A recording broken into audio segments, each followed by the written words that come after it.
There is a tremor within you that never shows on the Richter scale, a shaking not of earth and stone, but of certainty and self. Have you felt it? The subtle cracking of identity, the shifting of inner continents, the sudden awareness that all you thought permanent was, in truth, sandcastles at the tide's edge. Surah Az-Zalzalah, the earthquake, is not merely about a future event or an external apocalypse. It is about you, your inner landscape, your soul's reckoning.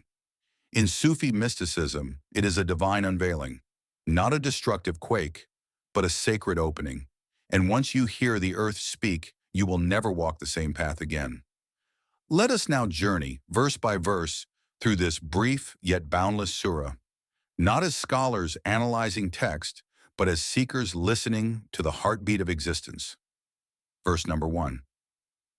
When the earth is shaken with its final earthquake, the Sufis teach that everything in existence is alive, even the earth beneath our feet.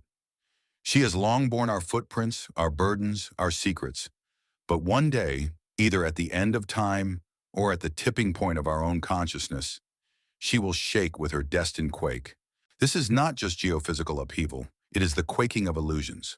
The self, built on layers of habits, attachments, identities, will tremble. In Sufi language, this is the nafs being rattled. When divine light touches the false self, everything shaky collapses. Ibn Arabi, the great mystic, saw such verses not as prophecies but as inner processes. When the earth is shaken, it is the heart shaken by divine nearness. That is when the soul begins to awaken. Verse 2. And the earth discharges its burdens.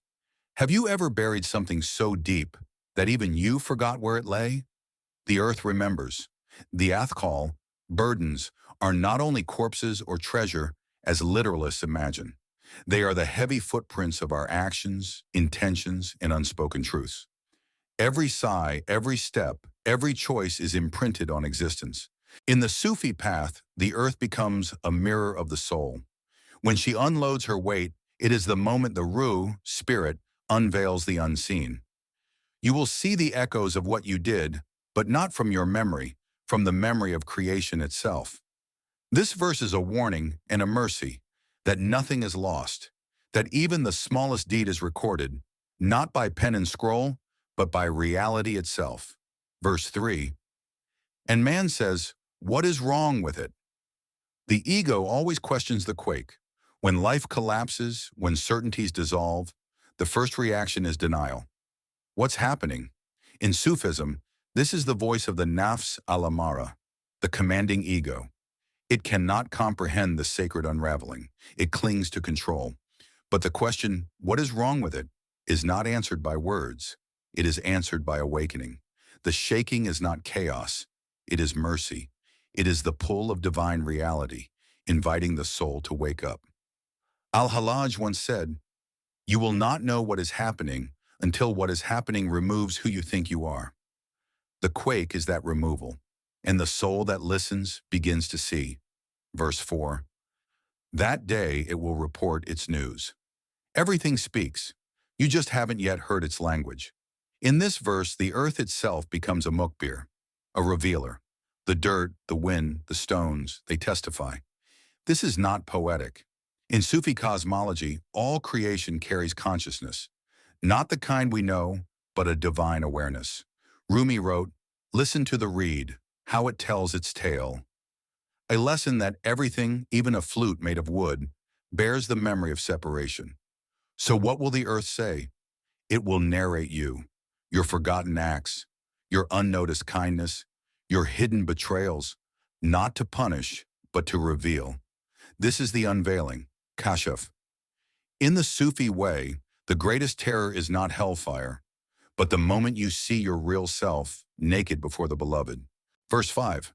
Because your Lord had inspired it, why does the earth speak? Because it has been commanded, not in wrath, but in wahi, revelation. This is a breathtaking mystery. The earth receives it. So do hearts. So do moments of deep silence. The Sufis call this ilham, inner inspiration.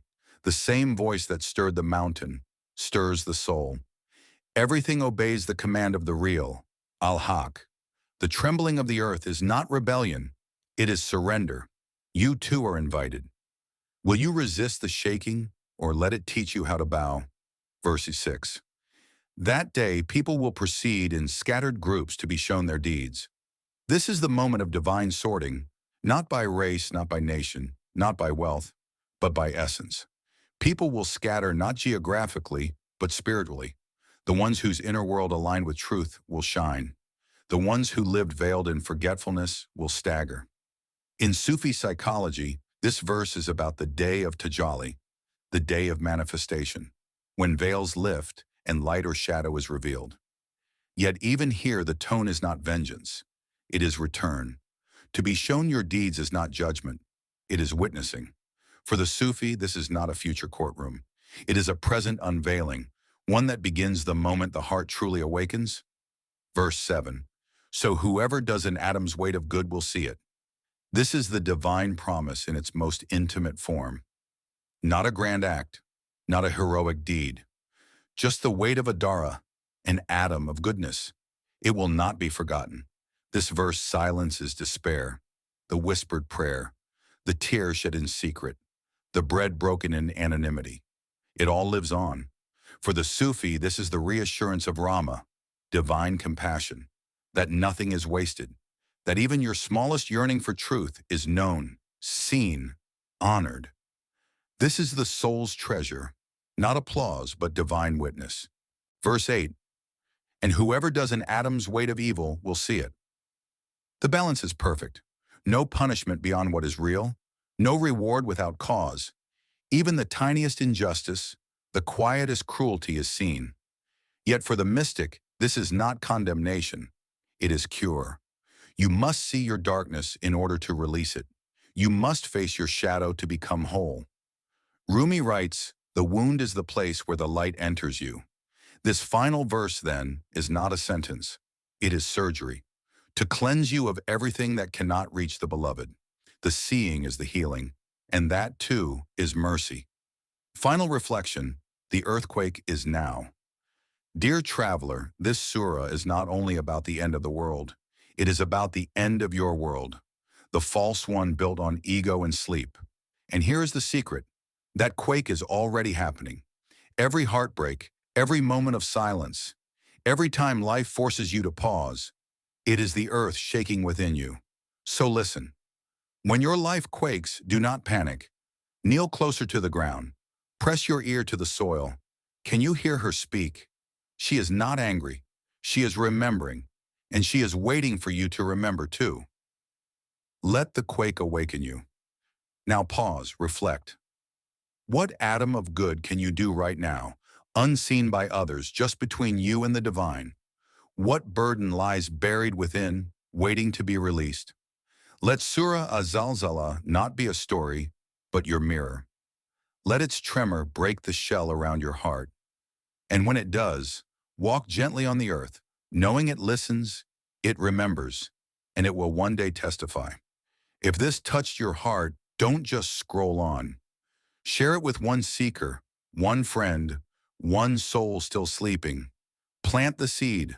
The quake is already coming. Let it find you awake.